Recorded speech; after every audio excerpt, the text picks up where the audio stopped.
Hai semuanya, balik lagi sama calon sarjana. Sekarang gue mau minta kalian tuh coba inget-inget deh. Waktu lo umur 5 tahun, lo bisa pura-pura jadi superhero kan? Lo bisa ngomong juga tuh sama mainan. Lo bahkan bisa ngarang cerita paling gila nih tentang naga yang punya warung kopi. Imajinasi kalian tuh nggak ada batasnya kan? Tapi sekarang, coba deh bikin satu cerita begitu lagi teman-teman sekarang juga nih. Gue tunggu ya.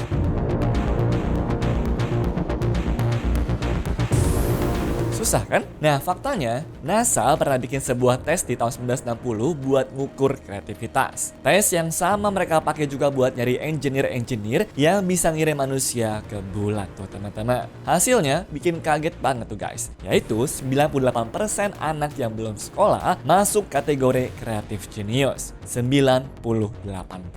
Tapi waktu mereka tuh tes ke orang dewasa, cuma 2%. Nah pertanyaannya, apa yang terjadi tuh di antara fase 5 tahun dan juga fase orang dewasa nih? Apa yang membunuh sosok jenius dalam diri kita? Jawabannya mungkin sama teman-teman, yaitu adalah sekolah. Iya, sekolah. Tempat yang kata itu bikin kita pintar, tapi ternyata mungkin justru bikin kita tambah bodoh. Nah, hari ini kita bakal bahas sama-sama tuh bagaimana sekolah terutama di Indonesia diam-diam ngerusak kemampuan kita.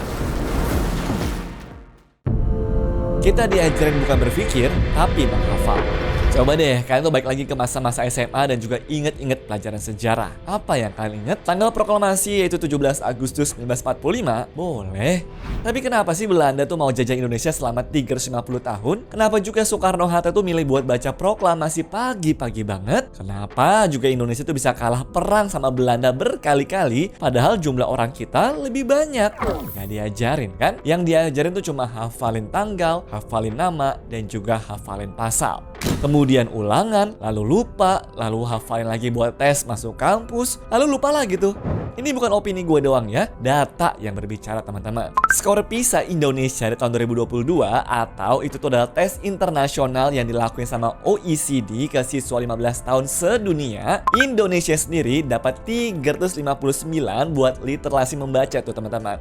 Kemudian 366 buat matematika dan 383 buat sains ya. Iya, teman-teman nggak salah dengar. Semuanya di bawah ambang batas 400. Skor matematika kita tuh bahkan belum pernah mencapai angka 400 sejak Indonesia ikut PISA pertama kali pada tahun 2000 lalu loh. Iya guys, 24 tahun nggak pernah lulus standar dasar.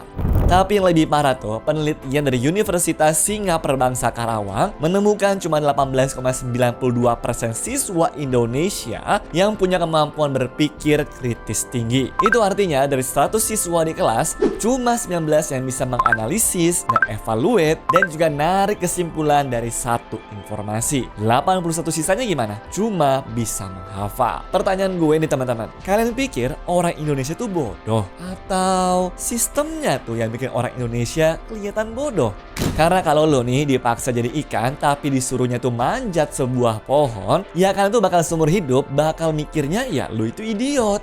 Albert Einstein aja literally pernah bilang seperti itu teman-teman. Mungkin Albert Einstein juga ngeliat ke depan kali ya, dan yang dia lihat itu salah satunya adalah sistem pendidikan kita. Dan soal ujiannya sudah pasti pilihan ganda. Pernah nggak teman-teman tuh mikir, kenapa sih hampir semua ujian di sekolah Indonesia bentuknya pilihan ganda? A, B, C, D, ataupun E tuh. Ada satu jawaban yang bener, sisanya salah.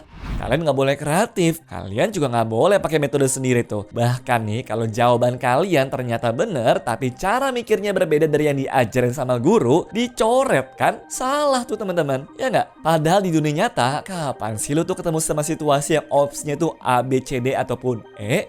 Lu mau nikah sama orang bukan pilihan ganda kan opsinya? Lu mau resign dari kerjaan gimana? Bukan pilihan ganda juga. Lu mau decide investasi atau enggak? Bukan pilihan ganda.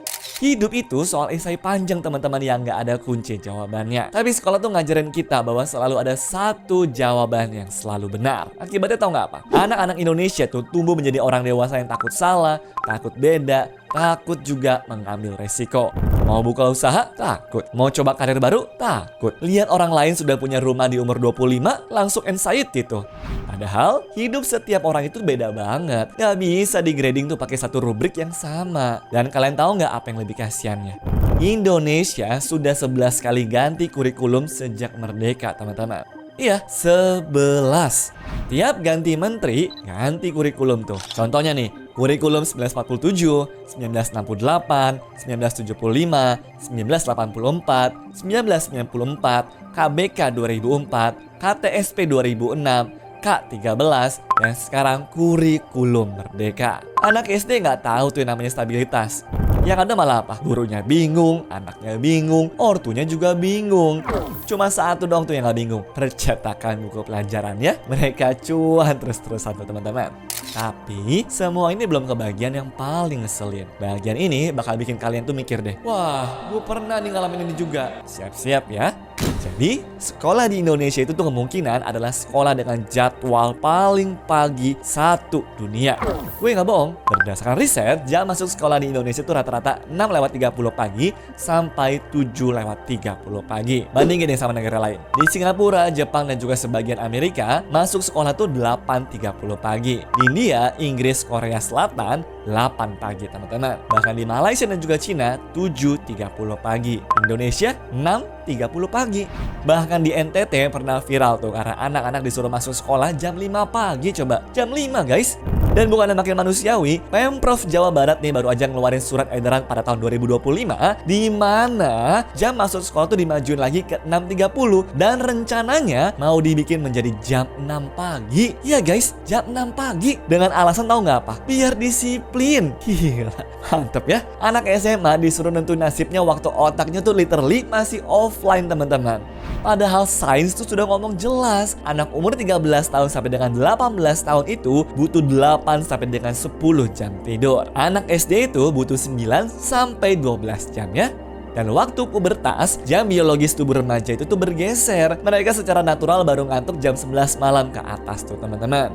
Makanya nyuruh remaja tidur jam 9 malam itu kayak nyuruh om-om kantoran tidurnya jam 7 malam. Gak bakal bisa. Jadi kalau maksa anak SMA bangun jam 5 pagi, ya mereka cuma tidur 5 sampai dengan 6 jam doang teman-teman. Otaknya nggak sempet tuh menyelesaikan REM cycle yang penting buat memori dan juga kreativitas. Ada juga nih teman-teman studi gila di Minnesota, Amerika ya. Sekolah di sana mundur jam masuk dari jam 7.25 pagi ke 8.30 pagi. Hasilnya tau nggak apa? Skor SAT bahasanya itu naik 150 plus poin, kemudian skor SAT matematikanya juga naik 50 plus poin. Dan itu cuma karena tidurnya lebih lama guys. Beda sekolah lain juga nih guys di Wyoming yang juga mengundur jam masuk sekolahnya. Akibatnya tau nggak apa? Kecelakaan lalu lintas yang melibatkan remaja turun 70%. Sementara kita di Indonesia, biarin aja anak-anak ngantuk. Yang penting disiplin. Disiplin apaan pak? Disiplin bikin generasi yang nggak bisa mikir karena otak itu nggak pernah istirahat. Terus apa yang harus berubah? Oke, gue gak cuma mau marah-marah doang ya. Mari kita bahas solusinya teman-teman. Pertama, kurangin pilihan ganda pak. Perbanyak aja esai dan juga project. Suruh siswa bikin sesuatu lah. Proposal bisnis mungkin, video dokumenter mungkin, eksperimen, debat, atau presentasi tuh mungkin. Bikin mereka tuh berpikir seenggaknya, bukan menghafal. Karena yang dibutuhin di dunia kerja itu kreativitas, bukan kemampuan ingat tanggal Sumpah Pemuda. Kedua, undur jam masuk sekolah ya. Minimal jam 8 pagi lah, atau idealnya 8.30 lah. Ini gak ada ruginya sama sekali deh seriusan. Riset juga sudah jelas tuh, anak yang cukup tidur itu lebih pintar, lebih sehat, dan juga lebih sedikit kecelakaan, dan akhirnya mengurangi apa? Beban BPJS juga. Win-win solution kan? Ketiga, ajarin hal-hal yang beneran berguna ya. Kenapa kita nggak punya pelajaran tentang pajak, tentang mengolah gaji, cara apply kerja, cara bikin CV, atau gimana caranya nggak ketipu pinjol? Sekolah Indonesia masih ngajarin mitokondria itu adalah powerhouse cell, tapi nggak ngajarin bedain investasi sama judi online. Cukup ironis kan? Terus keempat, dukung kreativitas anak. Jangan dimatiin. Kalau anak tuh bisa menyelesaikan soal matematika dengan cara unik mereka sendiri, ya itu harusnya dipuji pak. Jangan malah disalahin karena bukan cara yang diajarin sama guru. Guru Indonesia ini juga masih banyak tuh yang punya mindset yang begitu jadul. Yang penting ikutin metode buku. Padahal guys, anak yang nemuin metode sendiri itu persis seperti anak yang nantinya nih bisa menemukan solusi inovatif di dunia kerja. Penutup. Lu, gue, ya kita semua ini mungkin lulusan sekolah Indonesia kan? Pernah lah kita tuh pasti menjadi korban sistem ini kan? Dipaksa hafal mati, diuji pakai pilihan ganda, disuruh bangun pagi-pagi buta, disalahin juga tuh kalau cara kita tuh berbeda. Dan setelah 12 tahun, kita lulus dengan IPK bagus, tapi nggak tahu cara ngitung pajak penghasilan. Kita lulus dengan ijazah, tapi nggak tahu cara wawancara kerja tuh gimana. Kita lulus juga nih dengan toga, tapi nggak tahu cara ngomongin masalah ke pasangan tanpa menjadi perang dunia ketiga. Sekolah tuh harusnya menjadi tempat yang menyatakan curiosity teman-teman, bukan memadamkannya ya. Sekolah harusnya juga menjadi tempat yang mengembangkan kreativitas, bukan menstandarisasinya. Sekolah harusnya menjadi tempat yang ngajarin cara berpikir, bukan apa yang harus dipikirin. Gue gak bilang sekolah tuh harus dibubarkan ya. Sekolah penting kok, tapi sistemnya itu loh masalahnya. Sistem yang gak bikin guru tuh cuma jadi pemain audio buku pelajaran. Sistem juga nih yang gak bikin siswa cuma menjadi mesin hafalan. Sistem yang sama juga nih yang ngebikin anak tuh masuk jam 6.30 pagi dalam keadaan setengah tidur. Dan sistem itulah pokoknya yang harus diubah. Karena setiap kali kita tuh ngebiarin sistem ini berjalan, kita kehilangan satu generasi kreatif jenius teman-teman. Dan negara yang kehilangan kreatif jeniusnya cuma bakal menjadi negara konsumen, bukan produsen. Coba deh gue tanya, gimana pengalaman kalian waktu sekolah dulu teman-teman? Pernah ngerasain sistem yang gue bahas di video ini? Atau kalian tuh malah punya guru yang justru ngebebasin lo buat berpikir tuh? Share di kolom komentar ya. Like, subscribe, dan juga share ke teman-teman kalian nih guys yang sekolah ataupun yang udah jadi guru juga ya. Biar seenggaknya perubahan ini pelan-pelan bisa terjadi di negara kita guys. Sampai ketemu lagi di video-video selanjutnya teman-teman. Bye-bye. Anyways, cukup sampai di sini ya guys video hari ini. Sampai jumpa di video selanjutnya. Dah.